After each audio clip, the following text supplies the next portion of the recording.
And good Sunday morning. A big weekend for the future of President Obama's landmark health care legislation. 2 months to the day since the troubled launch of healthcare.gov, the White House now says in a report that it just put out this morning that it has made dramatic progress and that the team is operating with, quote, private sector velocity and effectiveness. That's how the website is apparently working. A report just released this morning, as I say, also says the site's capacity has been expanded to handle 50,000 users at once, along with improved response times and decreased error rates. But the Obama administration has downplayed expectations during the past week, saying that demand could actually outweigh capacity.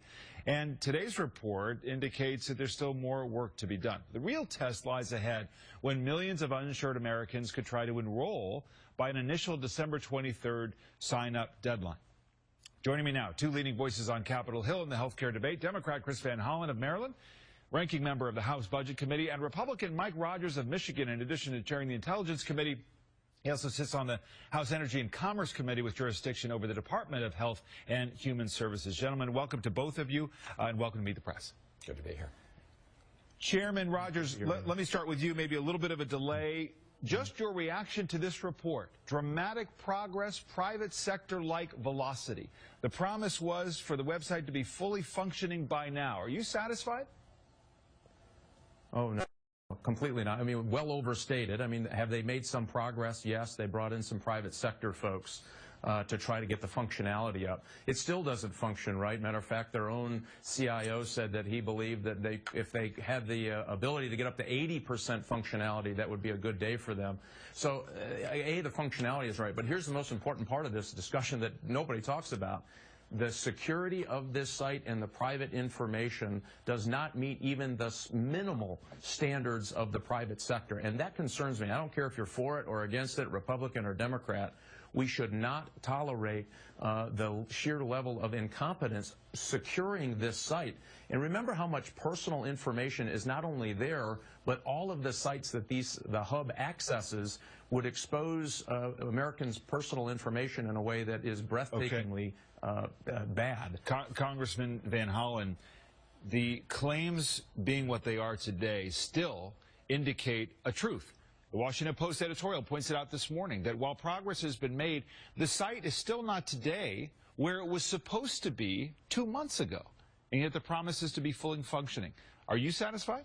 Well, David, the administration has hit the big benchmarks they set out, right? 50,000 people at one time, 800,000 people a day. Look, this is going to take some time before it's up and kicking in full gear. I think what we have to look at is those states where you have well-functioning websites like California, like New York, like Kentucky.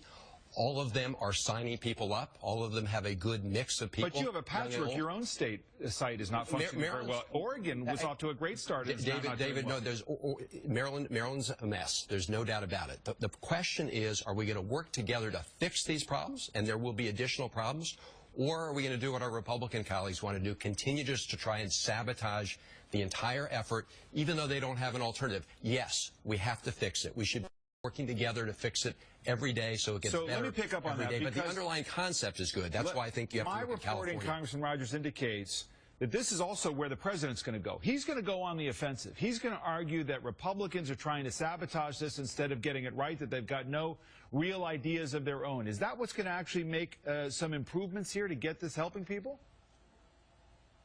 No, well, you have to remember what happened. This is unprecedented confiscation of people's health care. And so here's what I think they're missing. They're trying to make this a political fight. When you have somebody who just lost their insurance, and by the way, there are millions of people who got cancellation notices, and the next go-round on the business side is 80 to 100 million people will get cancellation notices. And let me tell you why I think they're missing the boat on this, trying to make this a political fight between Democrats and Republicans.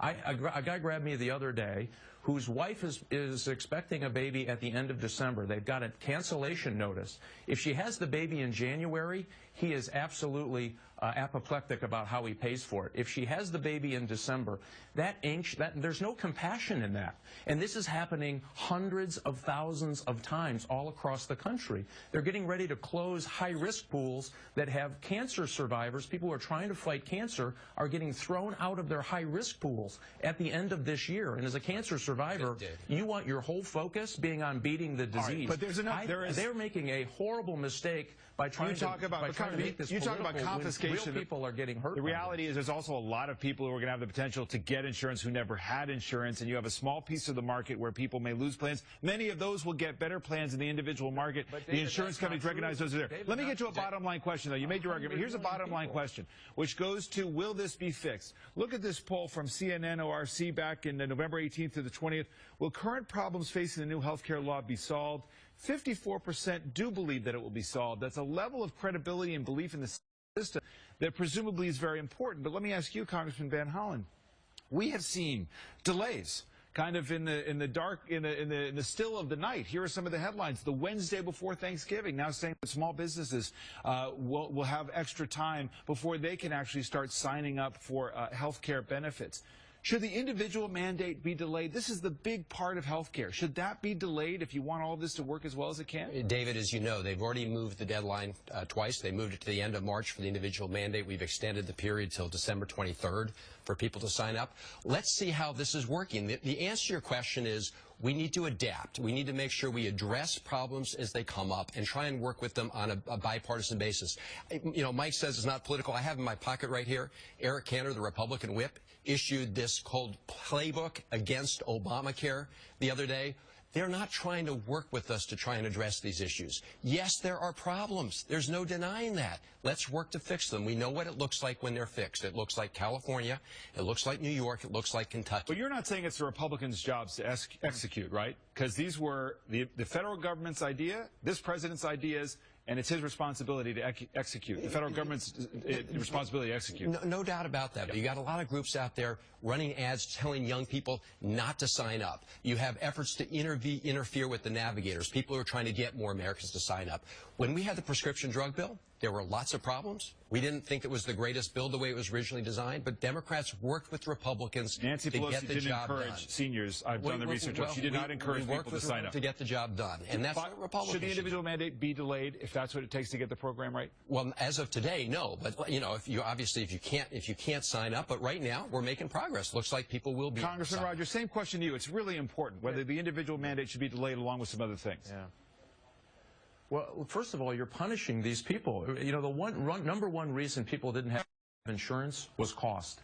What this has done is increase cost. So again, they're making it political. Matter of fact, they tried to get people to talk about politics at the Thanksgiving table by talking about the president's health care law and at their own family table. If that isn't political, I don't know what is. Here's the problem. You have 15% of the population didn't have health insurance when this started, roughly, and we think that number was high. We think it was closer to 10. So what they've done is disrupted it for the 85% that had health care, and their costs are going up significantly. So we've broken the system to help a few. Nobody would fix a problem that way. And think of the people who are going through all of the anguish today for getting that pink slip on their medical insurance, who have cancer, who have a wife that's pregnant. Those folks are absolutely apoplectic. And so I think this is crazy that we're saying, well, if we just tweak it a little bit, we're going to take care of their problem. These are real-life problems, and these folks are already having a hard time in this economy, and their health care insurance is going up, and they've got to figure out how to get it. I'm going to leave the debate there. A lot more to just put out so much misinformation in 2 seconds that I can't answer. All right, quick response. Well, no, the reality is it hasn't messed up 80% of the market. The individual market, which has always been broken, represents about 5% of the market. A lot of those people were losing their health care on an annual basis before. We're trying to fix that. There are some imperfections in fixing it. All the information about compromising your personal data. One of the great things about the Affordable Care Act is we're not dealing with pre-existing conditions. So we're not going to settle this here and now. We're out of time, but obviously this gives you some indication to our viewers about where this debate is and how political it will remain as we move ahead, perhaps into the new year. Congressman, both of you, Chairman Rogers, Congressman Van Hollen, thank you both very much.